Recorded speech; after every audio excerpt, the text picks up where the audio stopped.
Magandang umaga! Kumusta po? Narito po ulit ang update natin para sa lagay ng ating panahon ngayong umaga po ng March 29, 2025. Sa ngayon po ay tuluyan na nalusaw ang low pressure area na nabuo sa silangan ng Mindanao. Easterlies na o mainit na hangin na mula sa Pacific Ocean ang umiiral ngayon sa malaking bahagi po ng ating bansa.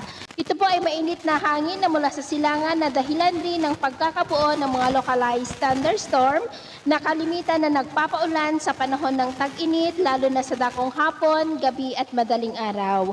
Samantala, mayroon pong mahinang daloy ng hanging amihan o yung tinatawag natin na northeasterly surface wind flow dito po sa may northern part ng Northern Luzon at extreme Northern Luzon. At sa ating long range forecast, ay wala pong bagyo na namamataan na tatawid sa ating kalupaan for the next 2 weeks. At sa lagay ng ating panahon, ngayong madaling araw ay maayos ang panahon sa malaking bahagi ng ating bansa pero may tsansa pa rin ng mga isolated rain sa ilang bahagi po ng Quezon, Batangas, Camarines Provinces, Catanduanes, Sorsogon, Eastern Samar, Bohol, Leyte, Calapan, Masbate, Dinagat Island, Basilan, Zamboanga, Lanao del Norte at Sorsogon. At mamaya ay sisikat po ang araw sa malaking bahagi ng ating bansa pero may chance pa rin ng cloudy skies with isolated rain sa ilang bahagi ng Cagayan, Aurora, Quezon, Lobo, Camarines Provinces, Sorsogon, Marinduque, Calapan, Northern Palawan, Romblon, Samar Provinces, Leyte, Bohol, Bislig, Lanao del Norte,